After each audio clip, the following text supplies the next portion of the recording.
I came home on a Thursday. The sky over Seattle had already dimmed to that blue-gray hue that always reminded me of Alyssa's favorite painting. The one she used to say made her feel like standing at the edge of a dream. I remember thinking how odd it was that I was remembering that painting while walking up the driveway. The house looked the same from the outside. Every light in the living room was off, except the faint glow coming from the kitchen at the back. I carried nothing with me but a suitcase in my left hand and a bottle of Pinot Noir in my right, her favorite. It had been a rough trip, the kind where the hotel walls feel thinner and your inbox never empties. I thought she might have missed me. I thought I'd surprise her. I should have noticed something was off. The kitchen light was still on, and that was strange. Alyssa hated overhead lights. She said they made everything feel sterile like a hospital. But that light, clinical, almost too bright, washed over everything as I stepped inside and dropped my keys in the ceramic bowl she'd picked out from that antique store in Portland. I called her name once, no answer. Then I heard voices. Laughter, low, intimate, confident. My heart stuttered, not the cinematic kind of crash you hear in movies, just a sudden offbeat rhythm that warned me something is wrong. As I turned the corner, I saw them sitting at the kitchen table. Alyssa wearing that black silk robe I gave her last Christmas. Her legs casually crossed a glass of wine in one hand. And across from her, some man I didn't recognize leaning back in my chair. No apology in his posture, no awkwardness. He was at ease, as if he'd always belonged there. The first few seconds were a blur. I froze, I didn't speak. My breath caught somewhere between lungs and lips. She looked up, met my eyes, and smiled. Not the kind of smile that says, "I'm sorry you had to find out this way." But a cold, deliberate smirk, like she'd been waiting for this moment. "Oh," she said, raising her glass slightly. "You're back." I didn't reply. I couldn't. Everything inside me wanted to scream, to demand answers, to tear apart whatever illusion I'd just walked into. But I stood there numb, as if gravity itself had shifted under my feet. The man, he stood up slowly, looked me up and down, then extended a hand like we were being introduced at a corporate mixer. "Damon Price," he said, like his name meant something. "You must be Ethan." I didn't take his hand. Instead, I looked at Alyssa. Her expression didn't change. There was no trace of guilt, not even a flicker of embarrassment. Just amusement, detached, almost clinical. "I thought we agreed you'd be gone until Friday," she said, sipping her wine. "You're early." It was the tone. That's what killed me. Not the betrayal, not the man, not even the laughter I'd just heard, but the way she said it. Like I was the one intruding. Like I'd broken some unspoken rule by coming home to my own house. I managed to speak, though my voice cracked. "What the hell is going on?" She looked at Damon, then back at me. "Isn't it obvious?" she said, standing up. "I'm with Damon now. You and I. We've been dead for a long time. You just didn't want to see it." Dead. That word echoed in my head like a gunshot. Damon chuckled. "Look, man, no hard feelings. Relationships end. You can't expect her to wait around while you chase deals and business trips." That's when I snapped. The bottle in my hand hit the floor, shattering in a splash of wine and glass. I lunged at him, fists clenched, a guttural roar erupting from somewhere deep in my gut. I barely remember the contact, just the weight of his jaw under my knuckles, and the way the table shifted as he stumbled back. Alyssa screamed. Not in fear, more like frustration, as if I'd ruined some perfectly curated evening. But then something pulled me back. Not a voice, not a sudden flash of reason, but a memory. A single quiet moment from earlier that week.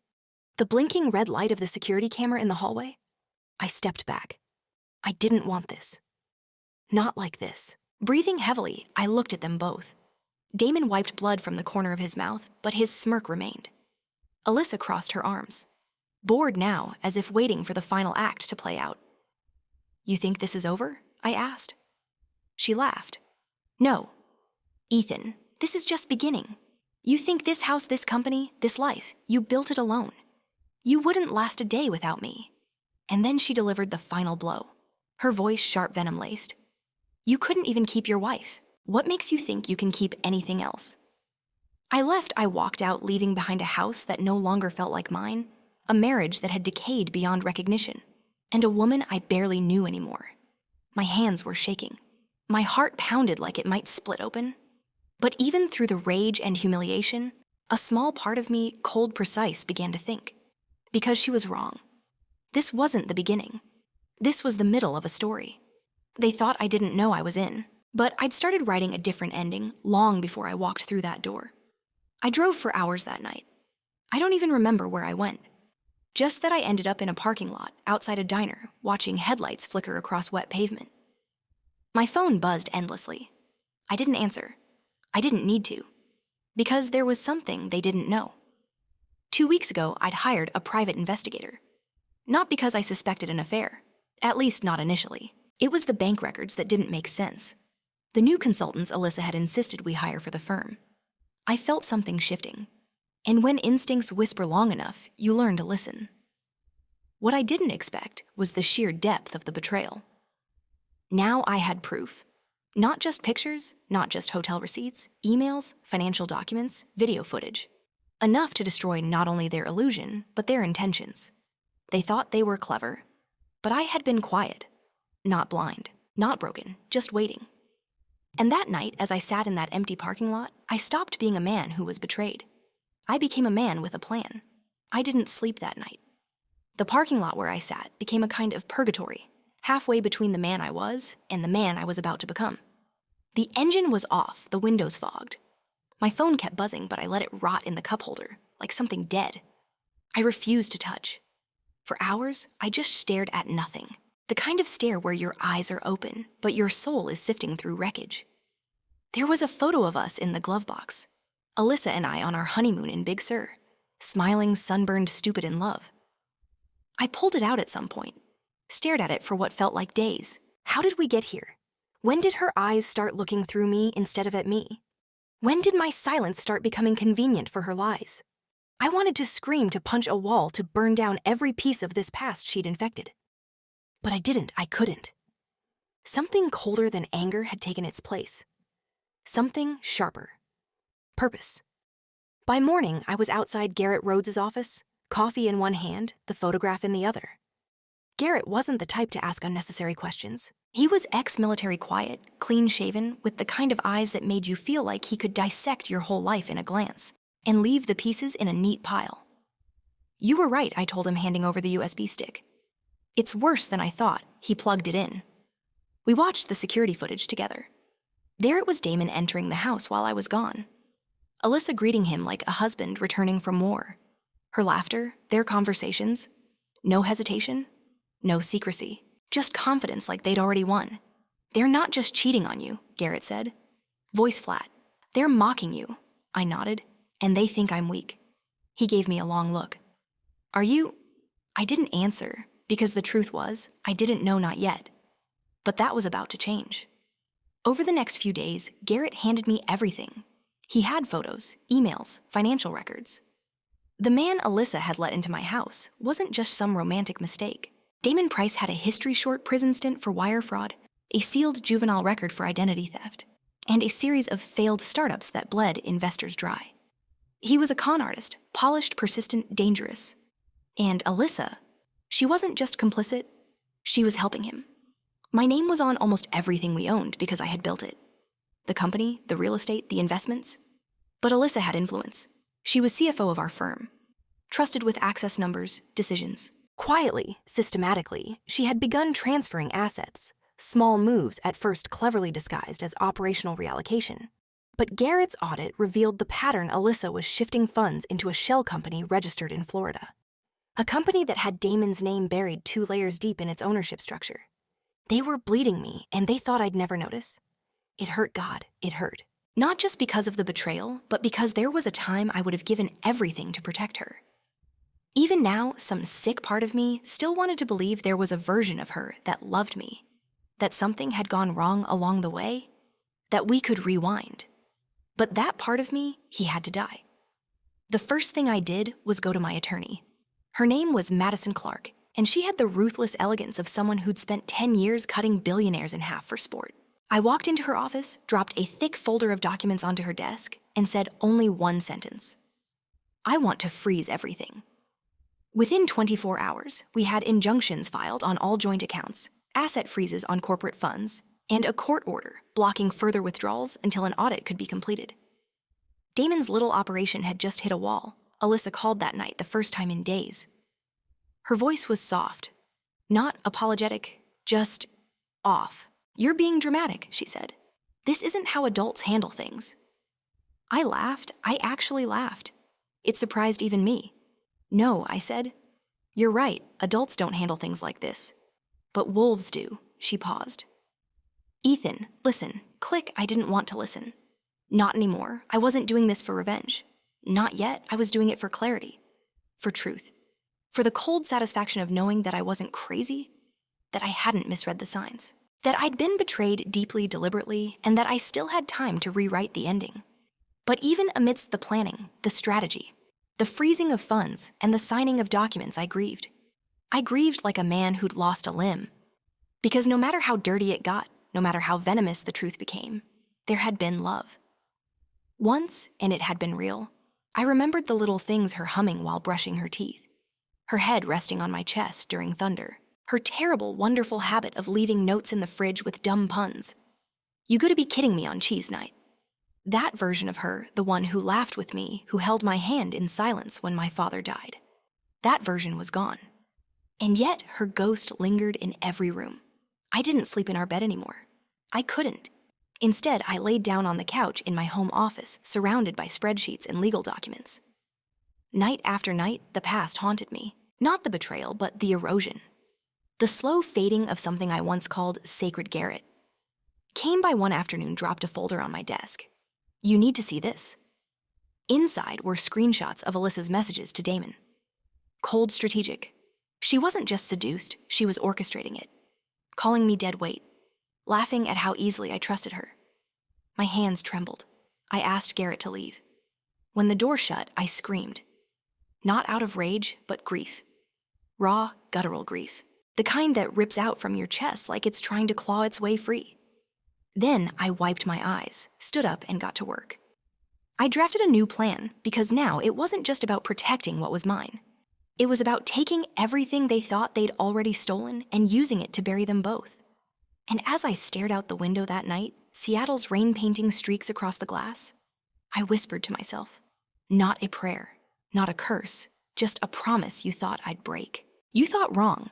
The first time I truly understood how deep the betrayal went wasn't in the bedroom or the kitchen. It was in the numbers. You can bury your truth in lies, in people in laughter, but not in spreadsheets. Numbers never lie. They only whisper if you're patient enough to listen.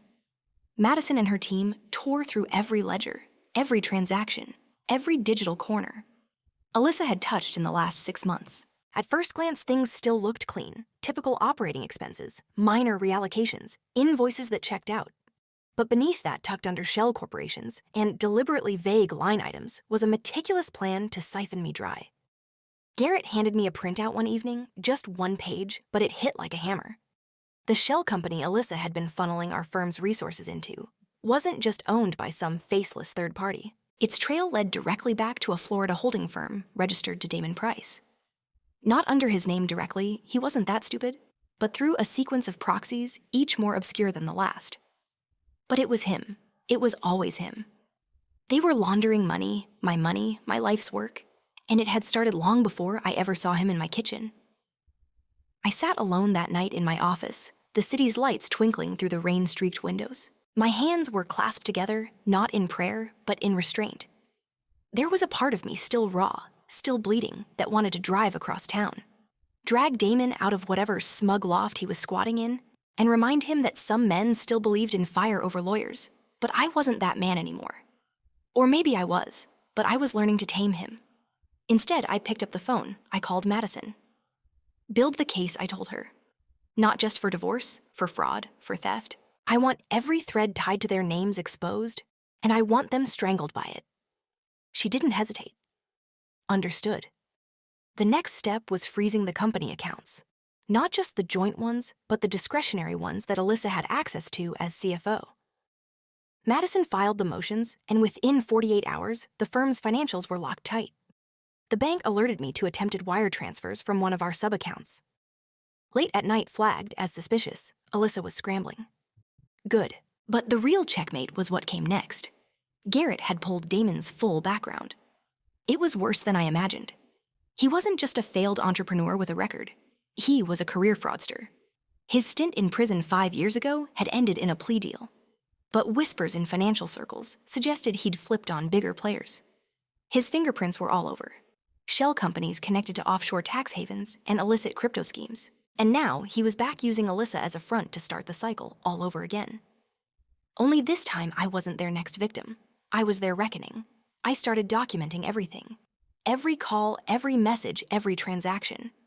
Garrett set up surveillance not just to watch them, but to bait them. A dummy account was created under one of our firm's subsidiaries, a trap. Alyssa bit hard. She attempted to wire $50,000 into one of Damon's companies under the guise of a consulting retainer. It was enough that wire alone combined with the paper trail and footage was damning. Still, I didn't move, not yet. Timing was everything now. Every move I made had to feel like silence, like absence. Because people like Damon only relax when they believe they've already won. And Alyssa, she'd always underestimated me. She'd convinced herself I was passive, dull, predictable. She forgot I built our empire from nothing. She forgot how I fought for it when no one else believed in us. Let her forget. It only made what was coming more satisfying. One afternoon as I watched the footage of them lounging in our home, my home, I found myself studying Alyssa's face. Not the woman I married, not the girl I fell in love with, but the version of her that existed now. There was no hesitation in her gaze, no remorse. She was calm, smiling. She looked happy. It broke something in me that had already been cracked too many times. But beneath the heartbreak was clarity. She wasn't lost, she was gone, and I would stop mourning her. Later that week, Madison set up a meeting with a federal contact. We'd compiled enough evidence to suggest criminal conspiracy and financial fraud. Garrett had traced at least 3 additional transfers Alyssa had authorized into shell entities linked to Damon. The FBI had already been investigating Damon for unrelated charges: tax evasion, wire fraud, possible racketeering. What we brought to the table gave them exactly what they needed: a direct link to someone actively laundering money through a legitimate business mine. It felt strange speaking to an agent in a gray-walled government office, laying out how my wife and her lover had used my company to commit a federal crime. He asked if I wanted to press charges. I told him I wanted justice. I wasn't sure what that meant anymore.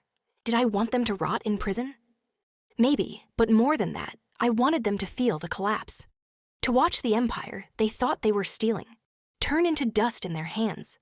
To know with certainty that I saw through them, every layer, every scheme, and dismantled it. Brick by brick, Garrett kept reporting back.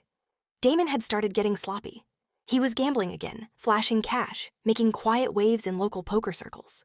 A man with no fear. A man who believed the world owed him something. But the house always wins. And this time, I was the house. Alyssa sent me a message that night, just 3 words. We should talk. I didn't reply. I archived it. Then I opened the drawer in my desk and pulled out the photo of us in Big Sur again. I looked at it for a long time. Then I tore it in half. I wasn't erasing history. I was separating the memory from the myth. There had been love. There had been joy. But that man in the photo, he was gone. And the woman who stood beside him, she'd buried herself long before I started digging. I was no longer the husband, the partner, the fool. I was the architect of their collapse. And I was just getting started. Revenge is never clean. It is slow, deliberate, and ugly. It requires patience the way a surgeon wields a scalpel. Steady hands, unshaking resolve. I didn't want just to hurt them. I wanted to hollow them out, to strip away every mask they wore and leave them naked in the very world they thought they ruled. The opportunity came wrapped in glitter and arrogance. Alyssa's birthday, every year, she threw herself a party that grew more extravagant, more desperate for admiration. This time was no different. She booked the rooftop of the Halcyon Tower, one of the tallest luxury hotels in Seattle. Invitations went out to all the right people: investors, influencers, distant family members who cared more about optics than blood. It was billed as an unforgettable evening on the invitations, dripping in curated sophistication. I decided it would be. But not in the way she hoped. The first thing I did was buy silence. The event organizer, a young man named Jordan, who looked like he'd sell his soul for a decent tip, agreed after a generous wire transfer to allow me a window during the video presentation. Planned for the evening, Alyssa had arranged for a nostalgic montage of her life: baby photos, college graduations, wedding shots, and charity galas. It was supposed to be a testament to her triumphs. I intended to rewrite that narrative. Garrett prepared the footage. It wasn't crude or sensationalist. It was surgical. It started with snapshots of Alyssa's life just as she planned. Carefree smiling is successful. But halfway through, the images began to shift. Text messages between her and Damon bank statements, showing unauthorized transfers, footage from the security cameras, voice recordings of whispered plans in hotel lobbies. Finally, a slow fade to black, followed by one sentence in stark white font. "You built your castle on quicksand." It was perfect. I didn't plan on attending. Initially, I thought I'd have the video play and leave her to drown alone. But the closer the night came, the more I realized I needed to see it. Not for her, for me to watch it end. To make it real. When I arrived, no one questioned my presence. I was still technically her husband. Still technically the man who helped build the empire. She was about to lose. I wore a dark suit, simple, unassuming. I moved through the crowd like a ghost. Faces blurred past me. People I once considered friends. Investors who toasted to our successes without knowing the rot beneath. She spotted me eventually. Across the rooftop, Alyssa's gaze locked onto mine. For a brief second, her facade cracked confusion, flickering before she masked it with a tight, polished smile. Damon was beside her wearing a cheap tuxedo. He thought looked expensive, his hand possessively on her waist. They thought they'd won. They had no idea the floor was about to cave beneath them. The music faded, lights dimmed. Jordan tapped the microphone and welcomed everyone, praising Alyssa's unwavering vision and inspirational leadership. I almost laughed. Then the screen lit up. At first, it was exactly what they expected. Childhood photos, awkward braces, college ceremonies, laughing with friends. People smiled, clapped politely. Alyssa preened, sipping champagne, soaking it in. Then came the shift. The first message flashed across the screen, Alyssa texting Damon about how easy it would be to move the funds unnoticed. The room froze. Laughter died midair. Glasses stopped halfway to lips. The next image, Damon entering my house at night while I was away on business. Then an email thread detailing their plans to reassign company shares through fraudulent shell transactions. Alyssa's face drained of color. Murmurs swept the rooftop like wildfire. Someone gasped. An older investor turned to whisper furiously at his wife. Damon straightened up, his body tense, his eyes darting around calculating exits. Alyssa rushed toward Jordan, shouting over the stunned crowd, "Stop it! Turn it off!" But it was too late. The footage kept rolling, and then the final nail. The financial records linking Alyssa's authorization signatures directly to Damon's laundering schemes. I watched her crumble. She shoved Damon hard, hissing something venomous. He snapped back at her, and within seconds they were arguing right there under the string lights and designer flower arrangements. The facade shattered completely. People filmed it. I saw phones lifted in the air, capturing every second. No carefully worded press release could fix this. No PR team could spin it. It was over. I turned away before it ended. I didn't need to see the full collapse. I had seen enough. As I reached the elevator, I felt a strange emptiness inside me. Not triumph. Not elation, just a quiet exhaustion. Revenge was supposed to be satisfying. Maybe it was, but not in the way movies promised. There was no soaring music, no cathartic scream. Just the slow exhale of years of grief slipping from my shoulders. On my way down, my phone buzzed, a single message from Garrett. "They're finished." I didn't reply. I stepped into the cool night air, leaving the Halcyon Tower behind me, and walked aimlessly down the empty streets. Seattle's skyline blinked above me, oblivious to the small war that had just ended in its shadow. I thought about what came next. There were still court battles ahead, still public fallout, still wounds that would take longer to close than they had to open. But for the first time in months, maybe years, the future felt like something possible. Not a prison, not a battlefield, just open. I thought of Alyssa's face, twisted with rage and panic as her world crumbled. I thought of Damon's smugness dissolving into fear. I thought about all the nights I stayed awake, wondering if I was crazy, if I was paranoid, if I was simply unworthy of love. And I realized, standing under that indifferent sky, that they had never deserved my anguish. They had never deserved my silence. And they sure as hell had never deserved my forgiveness. The first real smile in months tugged at my lips. This was just the beginning. The thing about people like Damon is they always think they're invincible. They move through the world with a predator's swagger, assuming no one is smart enough or brave enough to touch them. That arrogance is what makes them dangerous. It's also what makes them predictable. After the rooftop disaster, they vanished. Social media accounts wiped clean phones. Disconnected Alyssa's name, removed from company records. Garrett tracked them for weeks first to a rental property in Tacoma, then to a lake house near Sandpoint, Idaho. It wasn't hiding, not really. It was stalling. They were scrambling to regroup, to erase traces, to salvage whatever scraps they could from the wreckage. But what they didn't know was that the wreckage wasn't accidental. It was engineered. And we were just getting to the part where the fire reaches the foundation. Garrett came into my office one rainy afternoon with a file in his hand and an odd look on his face. He wasn't the kind of man easily rattled. But this time he sat down, slowly pushed the folder toward me and said, "You're going to want to read this." Inside were documents, federal ones, case filings, sealed investigations. I flipped through them, each page colder than the last. It wasn't just about me anymore. Damon was already under federal surveillance. The FBI had been building a case against him for over a year. Wire fraud, interstate financial crimes, money laundering through shell companies in Panama and Belize. What we had given them, our evidence, the transactions, Alyssa's digital trail, was the missing piece. They had been waiting for a link.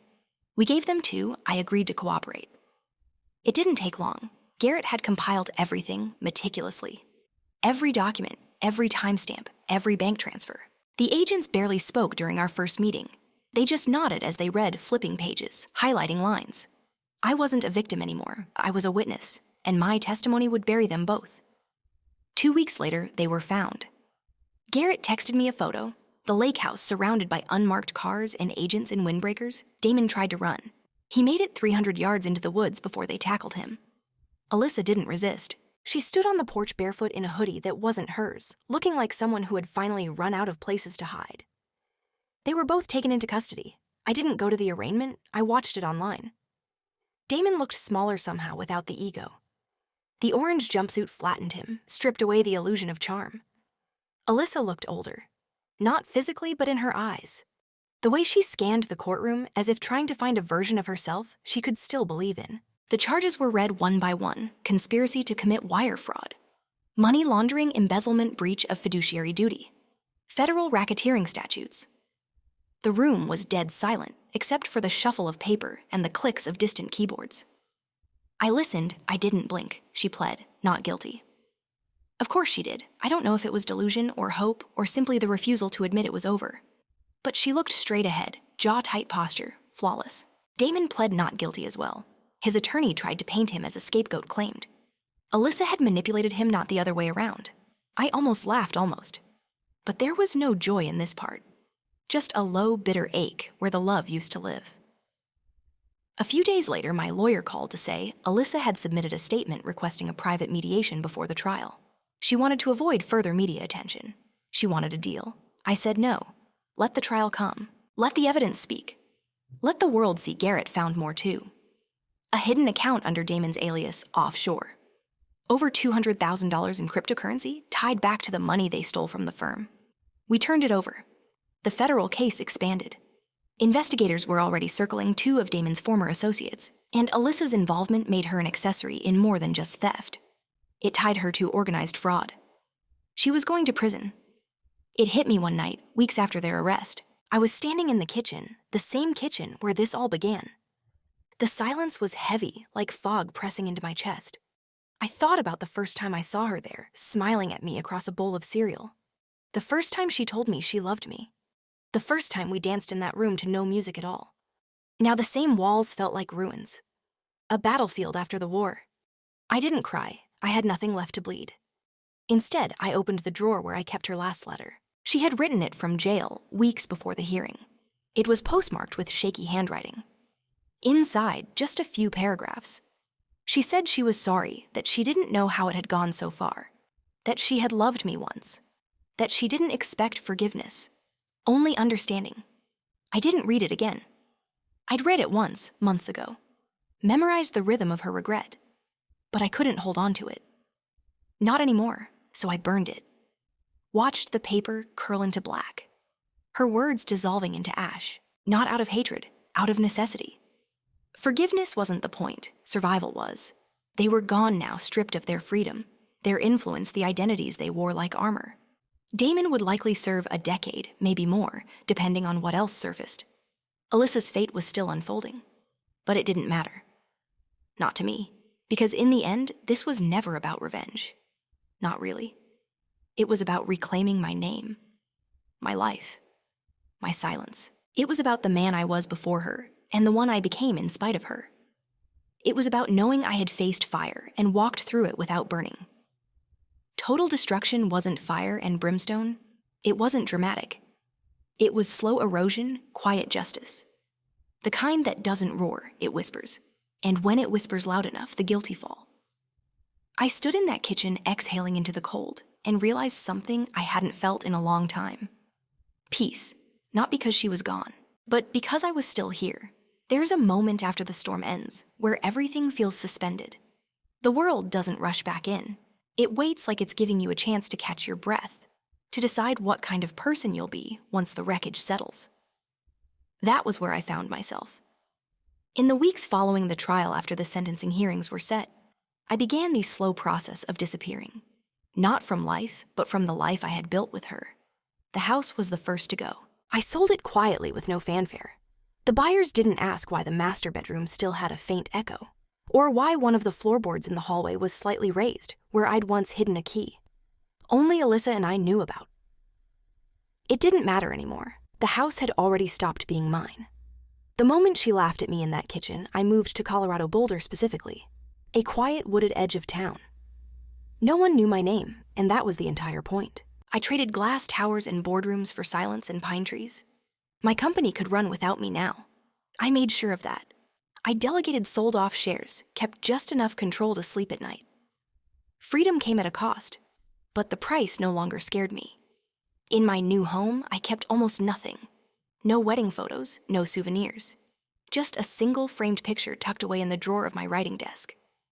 Me and Alyssa in our early days. Her head on my shoulder. The sun melting behind us. I didn't keep it because I missed her. I kept it to remember that I had survived her. Some nights the past still crept in. Not loudly, just in fragments. The sound of her laugh in a passing stranger. The smell of her perfume hidden in the sleeve of an old coat.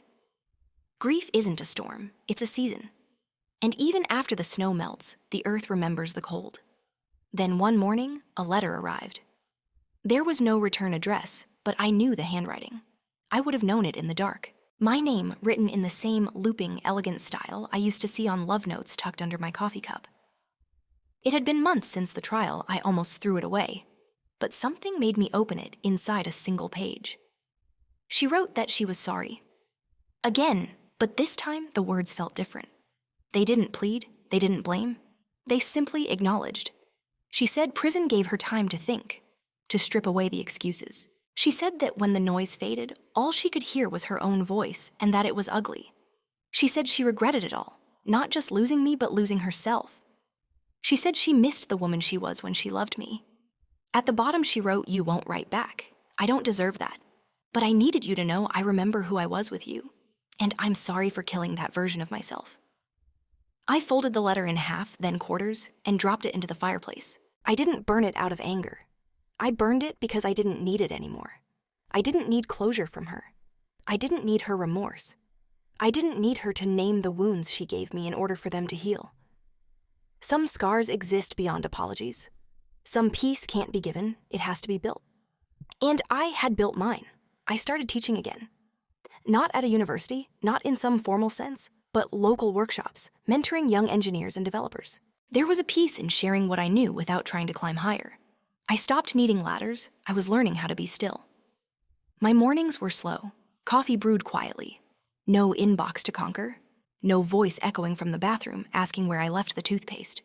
The silence no longer felt like absence. It felt like presence. Sometimes I wondered if she thought about me, if prison changed her, if in some version of the future, we might cross paths in a way that didn't feel like war. But those thoughts were fleeting, because I didn't carry her anymore, I carried me. The man I became when everything fell apart. The man who learned to speak after years of silence. The man who stopped mistaking endurance for love. Who stopped confusing sacrifice with partnership. And then one night I found the strength to do something I hadn't yet done. I walked into my study, pulled open the drawer, and took out the old photo. I stared at it for a while, remembering the day it was taken. How happy we were, how unaware. Then I flipped it over, and with a black marker, I wrote 4 words. I made it through. I placed it back in the drawer face down where it belonged. Not erased, not honored, just finished. I didn't hate her anymore. That was the final release. Hatred is just another chain. It binds you to the person you think you're escaping. Forgiveness, I've come to understand, isn't a gift you give someone else. It's the decision to stop bleeding for what someone else did. I was done bleeding. She wrote me a second letter a few weeks later. I almost didn't open it. But I did. It was short. She asked if I would meet her. Just once at a coffee shop in San Francisco. She said there was something I needed to know. Something she couldn't write. For days, I debated. Part of me thought it was a trap. An emotional ambush. One last attempt to dig her nails into whatever version of me she thought still needed her. But something about the letter felt different. So I said yes. The cafe was small, tucked on a quiet corner near the bay. When I arrived, she was already there. Dressed plainly. No makeup, no jewelry. Just a woman stripped of all her old weapons. She looked up as I approached, and for the first time in a very long time, I saw her. Not the one I hated. Not the one I loved. Just a person, flawed, bruised human. She didn't cry. She didn't reach out. She just said, "I'm pregnant." The words hung in the air between us like a loaded gun. I didn't move. I didn't speak. She continued, "It might be yours. I don't know for sure. I'm not asking for anything. I just thought, you should know." I studied her face, looking for deceit, for manipulation. But I found neither. Just exhaustion, just truth. I nodded. "If it is mine," I said, "slowly, I'll do what's right." But you and I were done. "You don't get to be part of my life again," she nodded back. She didn't fight it. We didn't hug. We didn't say goodbye. I stood, pushed my chair in, and walked out the door. The sky was gray. The wind was cold. But I felt none of it. I walked down the street, hands in my pockets, heart steady breath. Even I didn't look back. Some stories don't need a perfect ending, just a clean one. And I was finally free. 6 months passed. Time didn't rush. It moved the way rivers do, after a flood, slow, deliberate carving new paths into places once dry and untouched. I had settled into a rhythm in Boulder that felt almost sacred in its simplicity. No calls from lawyers, no more surveillance, no more letters, at least not for a while. Until one arrived on the first Monday of April. It was thinner than the others, lighter just 1 page. The return address was printed this time. Bay Area Correctional Facility. I stared at it for a long time before opening it. I expected more apologies, more unraveling thoughts from a woman still haunted by what she'd done. But instead, it held only 1 sentence. "I would like to see you one last time." It wasn't signed with love. It wasn't signed at all. Just her initials, AM. I don't know why I said yes. Maybe it was the curiosity. Maybe I needed to see with my own eyes the final shape she'd become. Or maybe I was still learning how to let the past speak without letting it stay. We met at a cafe again, not the same one from before. This place was quieter, nearly hidden a hole in the wall with cracked leather seats and uneven light fixtures. She was already there when I walked in, seated near the back, a cup of untouched tea in front of her. She looked smaller this time. Not weak, just reduced. As if she'd finally stopped performing for the world and settled into something close to truth. I sat down without speaking. We didn't exchange pleasantries. She didn't ask how I was. She simply said, "It's yours." It took me a second to register. "The baby?" I asked. She nodded. "I had the test done. Damon was eliminated." My breath caught in my throat. I hadn't let myself think too deeply about this possibility, even after our first meeting. It had lingered on the edges of my mind, like a storm I was hoping would pass by. "How far along are you?" I asked quietly. 6 months, she said. Due in July. The moment hung in the air, heavy and hollow. I looked down at my hands. The same hands that once held her shoulders, once built a home, once signed away a life I thought would last. And now they were expected to hold something new. "I didn't tell you to manipulate you," she added. "I don't want anything from you. I just thought you deserved to know." I studied her face, searching for cracks, for tricks, for any sign of the woman who had once gutted me without blinking. But she wasn't there anymore. Or if she was, she'd been buried beneath months of silence, bars, and the slow grind of time. I'll do what's right, I said finally. If the child is mine, they deserve more than what we had. Her eyes watered, but she didn't let the tears fall. That's all I wanted to hear. We didn't talk much after that. There were no big declarations, no pleas for redemption. Just the sound of two people who had loved and lost and broken, something too sacred to ever rebuild. When I stood up to leave, she didn't stop me. No goodbyes, no promises. Just a nod, almost like a bow, quiet and honest. Outside, the air was cool. Spring had just begun to wake the world again. Cherry blossoms lined the street, their petals falling in slow motion, like confetti thrown by someone who didn't know whether to celebrate or mourn. I walked slowly, trying to feel everything at once and nothing at all. My thoughts were scattered. Memories, fears, strange flickers of hope I didn't trust yet. Was I going to be a father? Would I even know how? Was it possible to raise something pure from the ruins of something so dark? I didn't have answers, but I knew I had time. I returned to Boulder that night. I didn't tell anyone I didn't change my life in a sudden sweeping motion.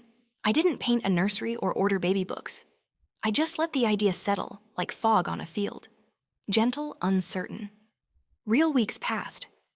The letter she'd sent stayed tucked in a drawer not beside the photo, but close enough I found myself thinking less about her and more about the child who they might become. What pieces of me they'd inherit and which I hoped they never would. One morning, I sat by the window with my coffee watching the sun rise behind the trees and realized something unexpected. I wasn't afraid. Not of fatherhood, not of Alyssa. Not of the future I had walked through fire and come out tempered, not destroyed. The past didn't own me anymore. It was just a map of the roads I survived. Then came the final moment.